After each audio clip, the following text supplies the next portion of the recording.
All right, I'll echo what Steve said. Thanks to everyone for coming out today. Been a pretty amazing day, to say the least. Pretty good for a program that some said had lost a lot of momentum after the Clemson game. So rumors of our demise were greatly exaggerated, to say the least.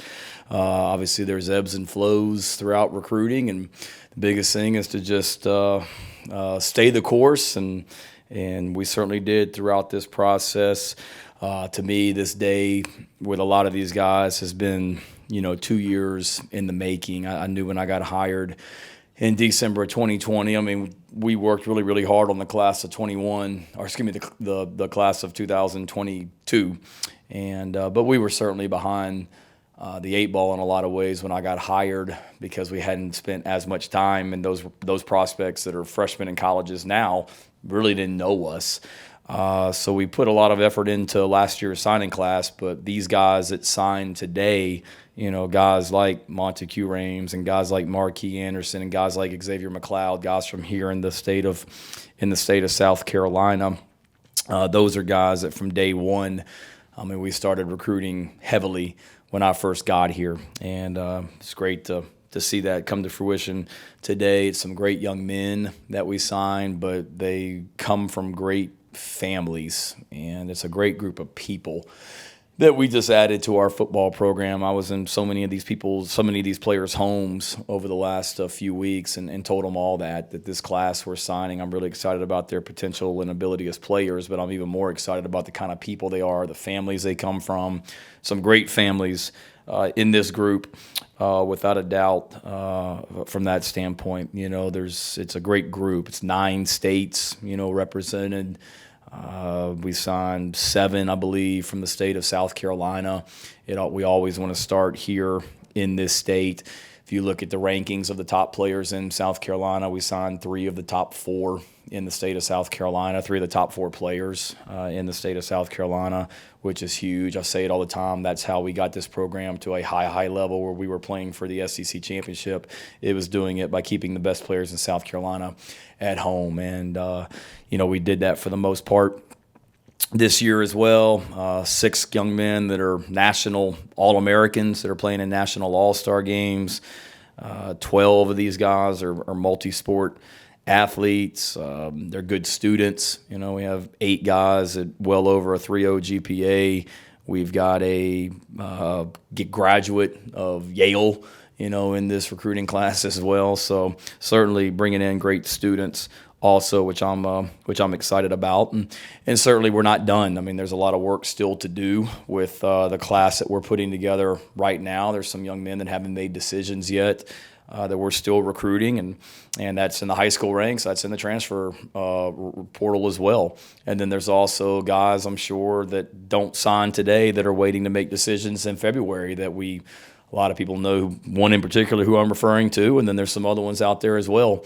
So we're not done, but this is a fantastic start to this year's recruiting class, and there's so many people that have put a lot of work into this. It's such a team effort from the people in this building, specifically the ones that head up recruiting for us: Taylor Edwards, Drew Hickson, Jessica Jackson, Jasmine Moses. Great article on them yesterday, by the way, Emily. But those people put so much work into it as well. So thanks to them, and then thanks to everybody in our football facility. When we host recruits and when we have a recruiting weekend, even if it's just somebody coming for a few hours or it's somebody that's coming on an official visit to spend 48 hours, it is all hands on deck with every single person in this building. So Joe's sitting in here. So Joe in video, and every department in this program is involved when a high school prospect and their family comes on campus, and it's a lot of time as well. So we're certainly grateful for them. And then the people outside this building as well.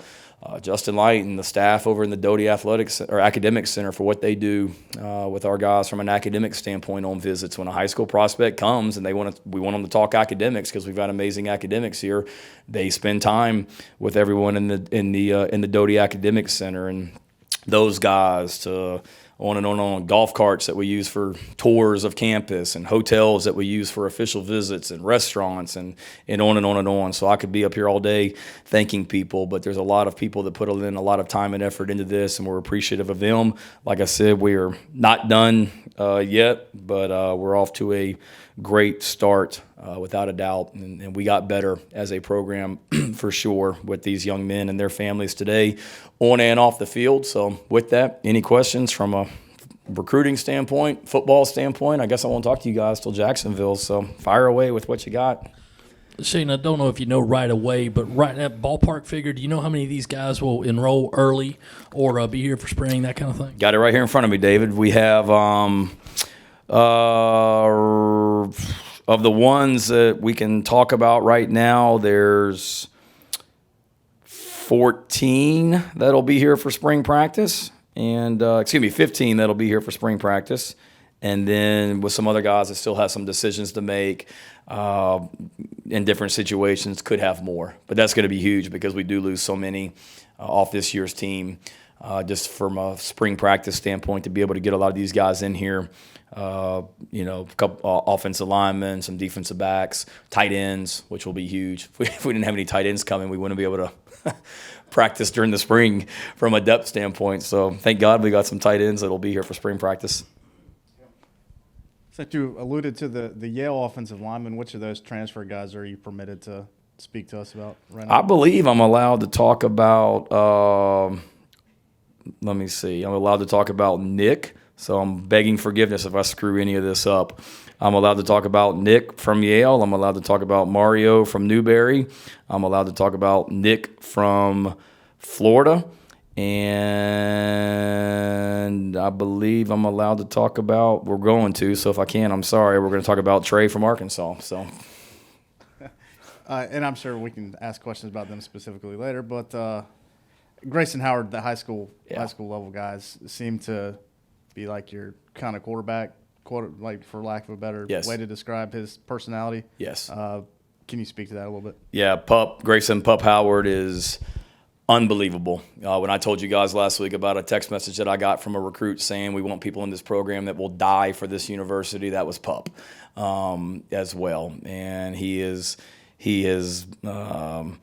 unbelievable. And just his personality, obviously his ability as a player speaks for itself, but when you get to know him, like you guys are going to love him as you get to know him also. I mean, he's just got a great personality. He's so positive all the time, competitive, mature, businesslike. I mean, we were in his house a couple Sundays ago and just so impressed with him the more and more I'm around him, and he did a great job of recruiting these other guys. And he was certainly a guy that we had a lot of guys that got this class going, Hale, but just the momentum that he created because he is such a national recruit. He turned down so many great programs to come here was a huge pickup for us, and he's going to make our program better from day one. In fact, he's already here right now. Like, he's able to practice with us this week because of, I don't even know exactly what the rule is, but because of what he's been able to get done in school already,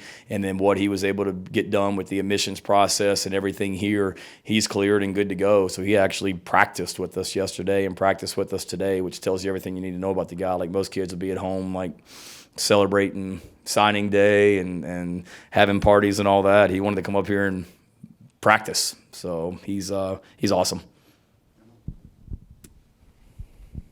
Coach, with Big Tree coming back in last night after decommitting, just what did the last week look like for you guys trying to pull him back in, and what kind of went into that decision to decommit and then to come back in yesterday? Yeah, I don't want to speak for him. We had a great visit, Emily, on the Sunday that some of the news came out about Marshawn and his tweet and whatever it was. We were actually in Tree's home that day and had a great visit with him. It was awesome, like we always do. Pup's a great personality. Tree's a great personality. You guys are really going to enjoy getting to know them both.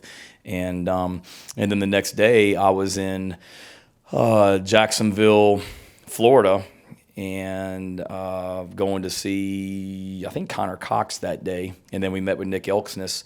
But Tree reached out, that he was just – it was a lot coming at him. Obviously, he and Marshawn had gone to the same high school, and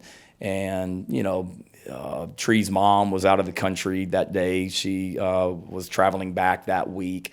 And I think there was just a lot, not confusion, but just a lot, not that he and Marshawn were classmates, but there was a familiarity because they went to the same high school. So I think it was just a lot for him. But it wasn't like we just wore him out. I mean, I gave him some space, and I talked to him on that Monday and just kind of talked about the fact that he chose South Carolina for a lot of reasons. And whether Marshawn was here or not, Marshawn was probably going to be gone after the 23 season anyway. So let's not base your decision based on getting to play with a guy or not get to play with a guy for, 6 months when he gets here in the summertime. And he was great. It wasn't like the communication never shut off. We kept, open communication, was just honest with him and really dealt with what was reality, and that was the reasons he chose South Carolina. And, we started talking a lot more, which today, Wednesday, we started talking a lot more on, Sunday, Monday, and then into today as well. I may or may not have FaceTimed with him on Monday night and gone out in the front yard of my house and climbed another tree while I was on the phone with him just to prove a point. So I do have a screenshot of that one, Hale. I know y'all think my one at the beach is fake, but I did screenshot that one also. But he's a great kid, and excited that he's back with us for good.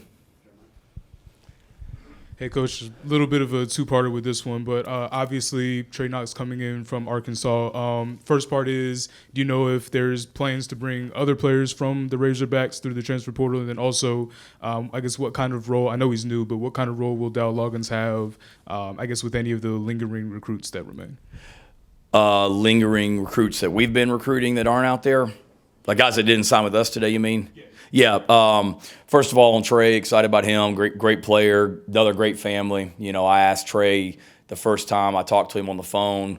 Me and Coach Stepp and Dow were actually down in Florida, and he had gone in the portal, and we talked on the phone that night. And he expressed to me that one of the primary reasons, if not the primary reason, he chose Arkansas was because of his relationship with Justin Stepp, because Justin was the receivers coach that recruited Trey to Arkansas, and then obviously he had developed a great relationship with Dow coaching him. And, in regards to other players, no, I'm not in the habit of trying to poach players from other programs and things like that. Now, if somebody were to go in the transfer portal, that's one thing. But no, we're not actively pursuing anybody else that's in the portal from Arkansas, I should say. And then Dow will be heavily involved with all those guys. We're not able to get back on the road. Well, the first weekend in January is a weekend where if we wanted to bring in potential transfers onto campus to visit, we can.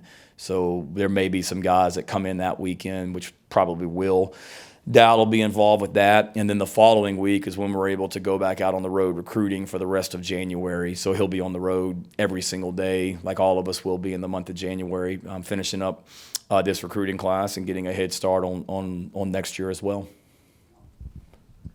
You mentioned Mario Anderson a second ago.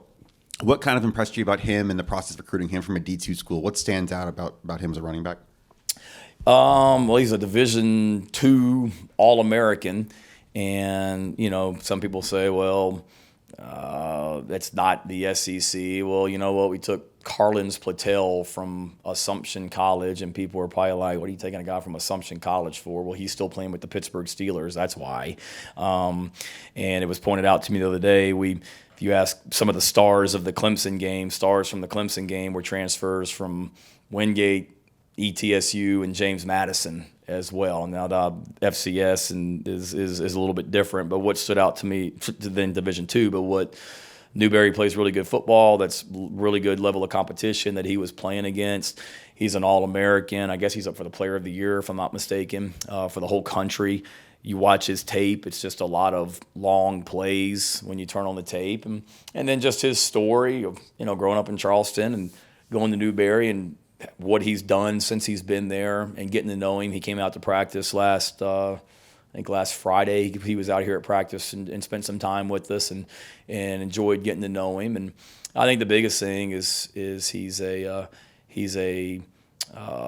productive running back with a lot of experience, and a lot of production as well during his time in college. And he's somebody that, we had on our radar. I mean, he's right up the road, so obviously you're going to hear about, this running back from Newberry and everything that he's accomplishing as well, just following local sports and things like that. So we were aware of him. And then when he went in the portal and I really dove in and watched him even more, it stood out. He jumped off the tape. And then Taylor Edwards had Clayton White watch it from a defensive perspective. Pete Limbo watch it just from an overall team's perspective. Watch his tape, and both those guys were like, this guy's a heck of a running back, no matter what level he's coming from.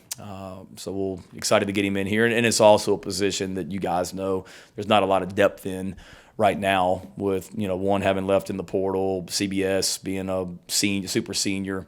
Also, we got to increase the depth in that room for sure. Is the tree screenshot going to ever see the light of day? I don't know. Tree's got it. It's hard to tell. I sent it to Tree. I screenshotted it and sent it to him as we were FaceTiming just so he wouldn't forget me. It's kind of hard to tell because it's dark and it's at night, Colin, but you can kind of see my face with tree branches behind me. And it wasn't a big tree in my yard. It was about the height of that, but it was still a tree that I climbed. It would have been impressive if it was a bigger tree. But Exactly. This class was so heavily focused on the defensive and offensive line. Yes. Why was that important to you, and how do you feel like you guys did bringing in some of your top targets? Yeah, really good. Well, first of all, we knew it was going to be important that's an older group on the defensive line, and it was a position, honestly, Colin, that we really wanted to attack last year on the O-line and D-line, and we brought in Grayson Maines and Ryan Brubaker and Kason Henry offensively, and then defensively last year with DeAndre Martin and Felix Hickson and Demetrius Watson and I think that's it, right? I feel like I'm missing somebody. Those guys. So we wanted to hit it last year. And then this year, same thing, because we knew defensively that Zach was probably leaving for the draft anyway. MJ Webb's an older guy. You got older guys behind them with Tonka and Boogie Huntley. And then offensively with Eric Douglas, Wanham, Gwynn, all Hank Manos, Wyatt Campbell, all those being older guys. That room gets really empty pretty quickly. So that was a major position for us, and really excited about the group that we got coming in from an offensive standpoint with Nick from Yale, and just the experience and toughness that he brings. I didn't realize this, but at Yale, on sports teams, you don't have multiple captains. You have one. And so, here, for example, our captains for this year's team, as voted on by the teammates, were Zach Pickens, Spencer Rattler, Brad Johnson, Eric Douglas, and Javon Gwynn. We had 5 because they had the 5 highest votes by far. At Yale, you just pick one, and it's the one guy that has the most votes, and he is the captain of the Yale football team forever. And that was Nick, which is pretty awesome. So just that leadership, and then Marquis Anderson, what a great player, what a big recruiting battle that was for us to win, for sure. And then who else? Tree and Trevon Ball and Jatavius Shivers. Those guys are all great players. And then on the defensive line, Xavier McLeod from Huron State, another huge recruiting battle that we had to win against some of the best teams in the country. And whatnot. So those guys, and then the other, hopefully defensive lineman to come, Elijah Davis, a junior college lineman that's going to give us immediate help. I remember when I first got hired here 2 years ago, I was sitting in the room. I think Des Kitchings was still here as our running backs coach, and we were watching Elijah's high school tape. And, knew that he may end up having to go a roundabout way to get here, but it was whatever we got to do to get this kid back here in 2 years, let's do it. And thank God, we did. And then Montague Rames, big recruiting battle we won in state. And the guy with Gilbert gone and whatnot gives us immediate depth and whatnot, and Desmond from up in Maryland. It's just a great group of linemen, and credit those coaches and our whole staff for getting those guys here, because if you look at who we signed, we had to win some major recruiting battles against some major programs to get those guys here. Shane, you mentioned just excitement for having some tight ends, actually. on the field at practice in the spring. What can you tell us just about that group and their mix of skill sets as far as what they bring, pass catching, blocking, things like that? Yeah, no, it's a really good group. Connor Cox, and I guess all those guys will be here in the springtime. But Connor Cox is a young man from Jacksonville that we really liked. He, that tight end room. We went into it saying we probably need to sign 2 tight ends in this year's class, and then obviously our circumstances changed pretty quickly in the last 2 weeks where we need to sign a lot more than 2, and we were able to do that. So Connor Cox, bigger body, Bowles School in Jacksonville, great program. Spent a lot of time with him throughout the recruiting process, and gives you a bigger body that can go in there and be an inline blocker as well. Reed McKeska, that from out in Texas, Reed visited here in the springtime and had a great visit, and took him a little bit of time to figure out that this was the place for him. He thought 1 or 2 other places might be, but they weren't. But Reed's a really good athlete, really good ball skills that will help immediately. Nick Elksness from Florida. We actually, when I was coaching at Oklahoma, we had Nick in our camp, and I remember I flew to Jacksonville twice to go visit his high school because I really liked him as a tight end when I was coaching at Oklahoma. We ended up not signing a tight end in that recruiting class, if I'm not mistaken, or that may have been the year I left to come here. I can't remember, but he was in our camp that summer, and we really liked him in camp. And then he and his dad flew out to Norman, worked out one day. And then he ended up committing, I think, to Penn State, and then Florida offered him, and he went to Florida. But Nick's somebody that I'm very familiar with. Mark Brunell, the former NFL quarterback, Coach Brunell was his high school coach in Jacksonville, and always thought highly of him. Talked to Dan Mullen about him when Nick went in the portal, and he comes, he's very well thought of by a lot of people. He'll bring us some athleticism and size. And then, Trey Knox, obviously a guy that came to Arkansas as a receiver, and now he's up to, 240 pounds as a really athletic tight end. So all those guys we're excited about. Cam Sandlin is somebody that we signed that was a high school quarterback that gives you some flexibility, more of a kind of an H-back type guy, can do some different things. And, we may or may not be done in that room also, because some of those guys are older guys as well. And to me, I think you guys are meeting with Pete tomorrow. Pete will tell you can never have too many tight end body types from a special team standpoint as well. That's critical. I got 2 on the team for you. Is there any possibility for Marshawn to return to the team? I'm going to talk about the guys that are on our team right now, Phil. So I think every situation is different, and I haven't talked to Marshawn in 2 weeks. Like I said, I'm worried about the guys that are here right now. And what's going on with your right tackle position since Dylan has moved on? Right tackle position, we got a lot of guys that are spending time over there right now. Kason Henry's a young guy that we're excited about. Tyshawn Wanamaker's spent a lot of time playing tackle. I mean, Tyshawn finished the season last year as the tackle, so you guys have heard me say it before. I mean, we want offensive linemen that have some position flexibility, guard, tackle, center guard, whatever it may be. So we got a lot of guys that we're working,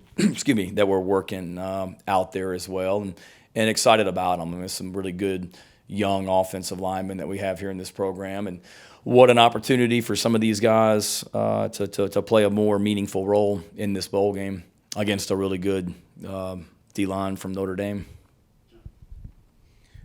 2 for you, real quick one. With Pup Howard, with him practicing now, does that keep him from playing in the All-Star game? It's a good question. I don't believe so, because we talked about that. I don't think anything has changed. We talked about that when we were in his home, him playing in that All-Star game and working through that, but I don't believe so. And if you don't mind speaking to McLeod and Anderson, why were they so highly recruited? What do you see in their abilities that you think will make them be able to contribute early? I think athleticism, for one. 2 great programs, Dorman and Coach Curtis, and Camden and Coach Rimpf, and they do it the right way. I remember watching Xavier play in the state championship game 2021 here in Columbia. Well, I stood out there and I watched him play, and he's just a big guy that moves well for his size, very light on his feet, athletic. He for a guy that's, whatever we're listing him at weight-wise, he doesn't look it. I mean, he looks lighter than that, carries his weight very well, and just a twitchy, athletic guy, reason he had so many people after him. And then Marquis, great young man and great family, just like Xavier McLeod. And then I think the thing with Marquis, just same thing, the athleticism, the physicality that he plays with, the edge that he plays with, but then just the athleticism that he shows in the run game and the pass game as well. I mean, both those guys could have gone anywhere in the country, and rightfully so, because they're really, really talented. Shane, a couple for you. What are the status of Lavoisier Carroll and Jalen Brooks? Lavoisier Carroll is injured right now, still on the team. Won't be able to play in the bowl game. Hopefully we'll be good to go for spring practice, and he's still out here every day. He's here with us each and every day. Jalen Brooks, same thing. He's dealing with a little bit of an off-the-field issue right now. He's still practicing with us, David, and he'll be with us, next week in Jacksonville. Do you think he'll be able to play? To be determined. And also, any more opt-outs or injuries that you know of at this point? No, I'm trying to think of last time I talked to y'all. I don't think so. Let's see. Devontae Reed put his thing out. Devontae Reed won't play. He decided he didn't want to make the trip to Jacksonville, so he's not with us. And I think everybody else since last is here. The ones we were initially talked about. I don't think I'm missing anybody, am I? Yeah. Gilbert we knew about. Wanham put his thing out, and then Devontae, yeah. Going back to something you said earlier, did you say you interviewed Dan Mullen? Is that accurate? See what you did there. No. Just kidding. No, but our families are friends, so I was weird. My wife and kids were with Dan's wife and kids the Saturday of the SEC championship game, so I was waiting for you guys to do your research on that one and see them over. I think they were at Lake Oconee, where Dan and his family have a lake house along with my parents, and know that they were like ice skating together and things like that. That would have broke Twitter if that had come out as well. But I talked to Dan. No, did not interview Dan. Dan's very happy doing what he's doing right now, I think. Well, speaking of that Lake Oconee area, Jalen Kilgore and Braswell. Yes. Can you speak to what those two guys will add to y'all? Yeah, I think it's pretty awesome that you're signing two guys from that area as well. For Putnam County is the county that so many college coaches have lake homes on, from Kirby to Dan Mullen to my parents, and on and on and on. It was always known as in a lot of ways to me, that was just where the lake was. Well, now it's where Jalen Kilgore is from. He's from Putnam County High School, but he's another one. Athletic family, brother's a college football player at Tennessee Tech, and just a really, really talented player. Give Torian great credit and all of our recruiting staff. You guys know us. We're not one of those programs that sits around and waits for somebody else to offer somebody to justify it. If we think a guy's good enough to play, we get on him early. And Jalen was one that we got on early. And then after that, a lot of schools got on him. He took an official visit to Oklahoma, and I know Clemson was on him, and great family as well. He's a really, really good football player. Haley, he's one of those guys. Every Friday, or every Saturday morning after his games, he would send me a link to his highlights from the night before, and it was every week doing something different. Playing quarterback, playing defensive back, returning punts, punting, whatever it may be. I mean, he does it all. So excited about what he's going to bring to the table. He'll be one that's going to be here in January, so he'll be able to go through spring practice and try and help us from day one. And then Braswell, same thing. Call him DJ, but DJ Braswell, really talented running back. He won't be here for spring practice, but we'll give him an opportunity to get going once he gets here. But tough, hard-nosed runner and downhill runner as well. Somebody that we had liked all along during the recruiting process. And a lot of these guys, give them credit. I talked earlier about how it's been a process to get these guys, to recruit these guys over the last couple of years. So many of them, Jalen and DJ both, were guys that committed to us in the summertime or early, and then stayed committed as well, which you don't see that. You see a lot of guys nowadays, they make couple different decisions, but C.J. Adams committed early. Judge Collier committed early. Cameron Upshaw committed early. Jalen Kilgore. Elijah Davis was a battle to the end. Pup Howard was committed before the season. Marquis was committed before the season. Montague was committed before the season. And Desmond was committed before the season. Connor Cox, Reed was a battle. Xavier McLeod was a battle. And then, Zabari Sandy committed before the season. Shivers committed before the season. Trevon Ball before the season. Tree, we talked about him. Can Samlin before the season. Kelton Henderson before the season. And then Tyshawn Russell, somebody here at the last second. So, a lot of these guys made their decisions and knew it was the right decision and stayed with us throughout. And when I talk about thanks as well, a lot of that goes to our fans also for the home field environment. I know I come in here every Tuesdays in the season on those press conferences and talk about we need a great home field environment this Saturday because we got a lot of recruits here. Well, it's these guys that were here on so many of them, and that home field environment that we created across the street went a long way towards these guys, bless you, these guys becoming Gamecocks as well. So thanks to our fans. You mentioned Torian Gray there and also a couple of those defensive backs. What do you really like about that group you've brought in and kind of the way you're stacking talent there with Eamon Murray and DQ also playing a lot this year as true freshmen? Yeah, Torian does a great job back there coaching them and recruiting them. I like the group that we got in because I think they have position flexibility as well. Where you talk about where those guys are going to start. Are they a corner? Are they a safety? Are they a nickel? A lot of these guys that we signed today, I think could be any of the three, which is what you're always looking for. We're doing that a little bit with guys this year. I mean, you guys watch this. DQ Smith's been a nickel. He's also been a safety.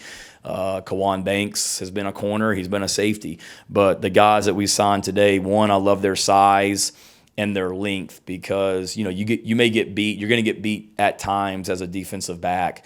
But if you have length, like wingspan, long arms, height, you can make up for getting beat pretty quickly. That's one thing I love about, Judge Collier. He's just so long.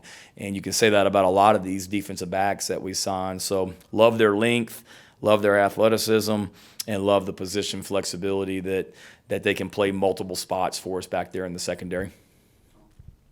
Shane, two for you, but with Jordan Strawn, are you guys applying for a waiver potentially to get another year? We're trying to get Jordan Strawn back and optimistic that we will certainly be able to. And I know Coach Adkins was out on the road recruiting for you guys this month. What's his role look like for the bowl game and maybe into the future? Yeah, right now he's back. It's the same role that he had, Colin, throughout the season. He stepped away for a little bit from a health standpoint, came back and was involved in the program throughout the rest of the season. Lonnie Teasley stepped up and did a great job with the offensive line along with Ad as the year went on. And right now it's kind of status quo as we go through bowl prep. They're both out there working hard and working hard in the building. And then as we get through the season and figure out exact roles for 2023, we will. But, I want Coach Atkins back here on our staff, and I want Lonnie Teasley back here on our staff. We got really good coaches. I want all these guys back, after the bowl game.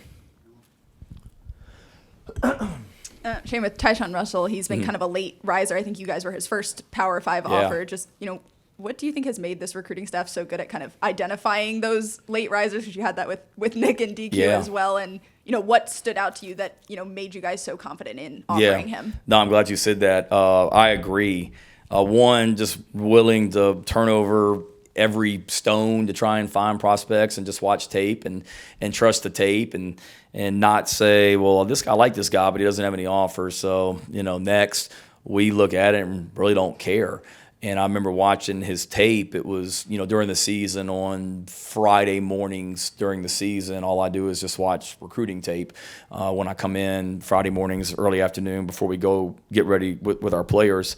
And it was late in the season, probably late October maybe, that I first saw Tyshawn's tape and found out that he didn't really have any offers. And I told him this. He was in my office Sunday, and I told him and his parents this, like, we offered you, and I really not was scared because we'll compete against anybody, but I assumed once we offered you, you'd end up having 40 offers and before it was all said and done, and he didn't. And I can't speak for other schools, but I'm glad he's a Gamecock. And, Pete went up there multiple times. Justin was at his state championship games. Justin went back and watched him play basketball last week.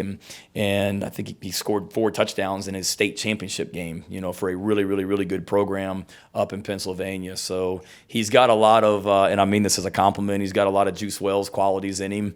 Juice Wells hosted him last weekend, which that was a story in itself, Juice and Tyshawn, because they are very similar in a lot of ways. I talked about Juice having a lot of dog in him. You guys have probably heard me say that before. And Tyshawn, I think, is the same way. He's just a really good football player. And I think part of the reason he maybe didn't have as many offers is because he really wasn't a receiver full-time until this year. He's a really, really talented defensive back, and that was where he was spending the majority of his time. And then he moved over to offense this year and had a more active role on offense, but he's also on a team that has some other highly recruited receivers on it. So not that he was an afterthought, because he wasn't. He caught 4 touchdowns, but there's some heavily recruited receivers on that team already, and he was just kind of a late guy coming to the receiver position. But he's just a guy that's a really, really good football player and is very, very grateful for the opportunity he has here. 2 more. You mentioned Juice. Can you just You got share like it up? 6 in today, haven't you, with this whole thing? It's great. I love it. Put a Fire lot of away. time into it, Shane. Can you speak a little more on Juice and how he's doing after his, I guess, thing, trying to get back down here for practice? How Juice is doing? Yeah. He's great. He certainly had an accident coming back last week and is doing okay. He's practiced every day since he's been back. He loves football. He loves to compete. He's doing great. So practicing and full speed ahead. He'll be fine.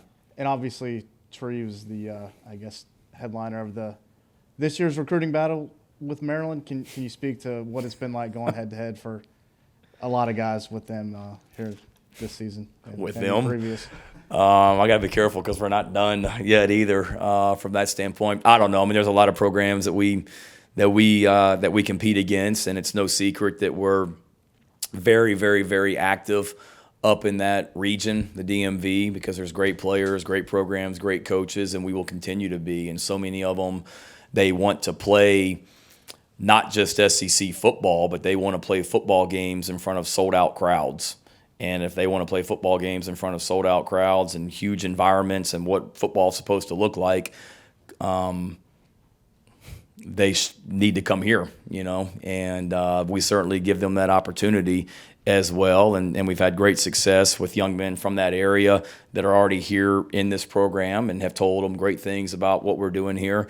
And we'll continue to recruit, that area heavily as well. So whether it's Maryland, whether it's Penn State, whether it's Virginia Tech, Ohio State, I mean, there's a lot of programs that recruit that area, but a lot of guys that want to play SEC football, we're the closest program to them, so it's attractive to them in a lot of ways. You mentioned a couple of times earlier that y'all aren't done with this yet. Any positions that you feel like y'all really need, or are you just trying to go pluck out some of the best guys? I think it's the best guys. Certainly you have when you go into a recruiting cycle, just like we will with the class of 24, you have at each position like your target number of what you want to sign in that year's recruiting class. And, we wanted to sign a quarterback in this year's class. There's not a quarterback listed on this sheet, so that's a position we're still pursuing. Running back, we feel, pretty good about, but if there's a great one out there, certainly I don't think you ever turn down a great back. Honestly, John, I would say every position I could go through, other than maybe defensive back, we actually signed probably a few more, but it's hard to tell Torian to stop. Like, he just keeps going, so I'm going to have to, not just take the scholarship papers away from him where he can't send them out to guys because he'll just keep going as well. Jody's kind of the same way right now with tight ends as well. Like, at some point we have other positions as well. But there's a couple of positions, a lot of them that I would say that we still may, add if it's a great player. We love where we are right now, but, you always are planning ahead for attrition as well. And I hope we don't have anybody else leave our program, but you're always prepared for that and trying to stay one step ahead also if you have attrition in your own program. Shane, going back to last year with the Dukes Mayo, do you remember what day it was, about how far it was for the game where you really took a serious look at to carry on playing QB? I mean, it wasn't like 2 weeks, or was it longer? No, it was longer, which still blows my mind that it was able to be kept quiet, if you will, for so long. No, it was one of those, David, that I remember coming back off the road recruiting, which would have been about the second week of December, because signing day was a week earlier last year. So it would have been like the middle of December when we really started bowl practices, and talking to Sad, okay, what are we going to do at quarterback? Luke's hurt and Jason Brown's transferred. And I remember, we talked in that offensive staff room about wanting to get DK a small package and just get him some plays. And we started with that, and then it just continued to just grow, where it was, okay, we may use him for 10 plays in this game, to where it went to we may use him for 25, to where it went he's going to basically be out there for the majority of the time along with Zeb. And it wasn't like he was still working at receiver. It wasn't like he took every play in practice at quarterback along with Zeb, but it was a lot of it. And we had our practices here, and we didn't have a lot of people out there watching, I guess. And then our practices in Charlotte, and tried to be very, discreet, not to try and be a jerk to y'all when y'all were out there watching, but just, what y'all see at practice. North Carolina was practicing like a mile down the road, I think, in Charlotte as well. So that's what it was, and credit to the team and credit to DK for embracing that role and what he was able to do that day also. All right. Feinbaum at 5. Tune in. And Limbo tomorrow, huh? All right. I'm just the warm-up act for Limbo, so y'all enjoy. Thank you, guys. I was going to say Merry Christmas and Happy Holidays to you guys, and appreciate all you do covering us throughout the year as well. So travel safe to Florida.